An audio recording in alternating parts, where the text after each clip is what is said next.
Now, you may think that this is the best setting for change in football, but in reality, this works just as well. What do you think they'd say about the guys in this picture? Action charity Football v Homophobia put on the event. The purpose of the workshop is to raise awareness in the grassroots football community about homosexuality in the game. The Football v Homophobia group was launched in 2009, born out of the Justin Foundation, and they acknowledge that a long road lies ahead for change in football. Let's speak to campaign director Lou Engerfield to find out if such events are making any headway. Well, today, only tonight, I can confirm that we've got 50% of professional clubs signed up. But we've also had some really great outcomes this month in terms of grassroots teams as well. And with somebody who's been here today has just delivered a youth tournament, an anti-homophobia youth tournament in Woking with Woking Town Football Club, and that's been completely awesome. Actually, we've had some really good stuff happening.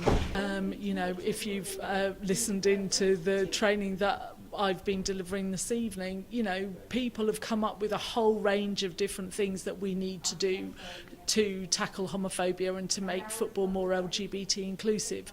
And doing visible events is one thing that we need to do because it starts conversations amongst young people.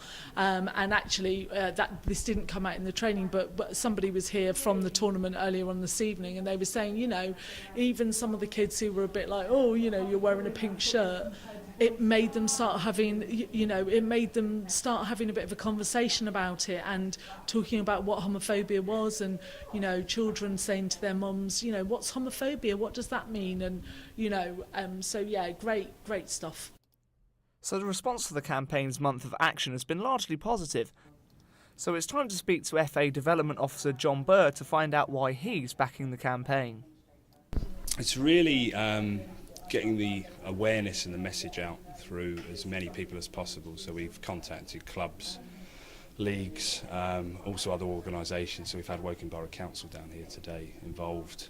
It's just getting as much awareness to start off with as possible. I think it's down to the FA, county FAs as well, and pro clubs to really sort of be at the forefront of that and pushing it. And also, if people are caught, with homophobic abuse, things like that, that the sort of sanctions and the outcomes are severe, and people know that if you do something like that, and if you're caught doing it, then the outcomes are severe enough to stop you going to the games or stop you being involved.